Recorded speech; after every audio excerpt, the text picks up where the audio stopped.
by the way, MVAC, which is it's, for lack of a better term, it's like a vacuum for DNA. It's like a wet vacuum, it puts out down a little bit of fluid and sucks it up, and really has shown in select instances that it can recover DNA from certain types of surfaces. Right. So you have what are some of the like? Is it rope? Is it like kind of just places where you wouldn't necessarily be able to just swab and then take it? It's like different places. Usually, in terms of when it's been used and where I know it's been successful is often on your kind of your non-porous surfaces, right? Like rocks, for example, where it's tough to swab a rock. So if you think about a rock being used as a bludgeoning weapon, I've read articles in which the MVAC has been very successful at being able to pull the holder's DNA of that rock. Oh, the holder's DNA. Yes. Not obviously the victim's DNA. No, you're going after that low level of DNA where the person has held onto skin cells, sweat. Absolutely. Yeah.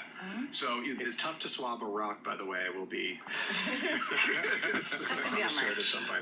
But it's really important. It's really good, and we see the MVAC people, and we see the people that are promoting them. I think they were at CrimeCon. I think they've been at places where CrimeCon, and it sounds correct. It sounds like there's got to be, and it's just going to get more and more sophisticated in the same way that we keep thinking like, all right, the floodgates opened with GSK and genetic genealogy. We're at over 100 right now in terms of solved cases.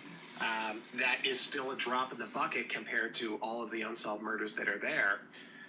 And like we were saying, in the case that we were talking about, a database is only as good as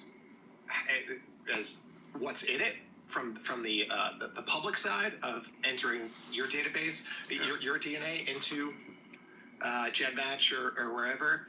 And then it's also only as good as the investigators looking at it and watching out for matches and entering the stuff to begin with, Sure. And then getting the email that says, hey, you've got a match. Yeah.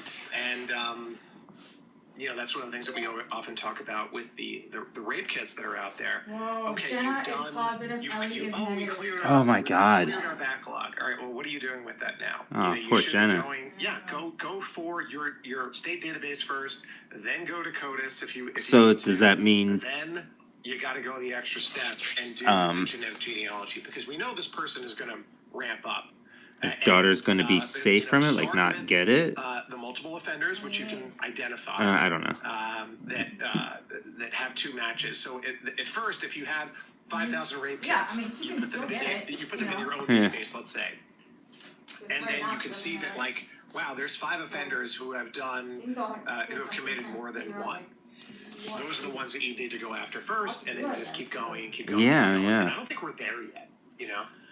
Yeah, well, CODIS is broken down into the local, state, and national levels. So labs do have the capability when they initially enter CODIS qualifying profiles, they can do a local search. But oftentimes you run into these partial profiles, and that's where if they do maintain a separate local database, and they may not be permitted to anymore. I don't know. I used to do it way back in the 90s. I had my own little database of nefarious, individuals and nefarious you had your cases. own database of DNA? Absolutely. Really? I went through and how many people were in it? It was small. It was like I had.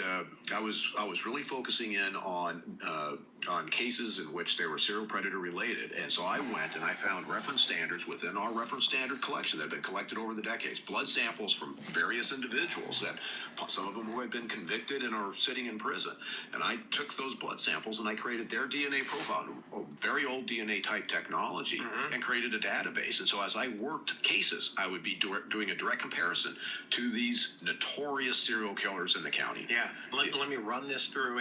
Was it serial killers? Was it rapists? It was both. And notorious in the sense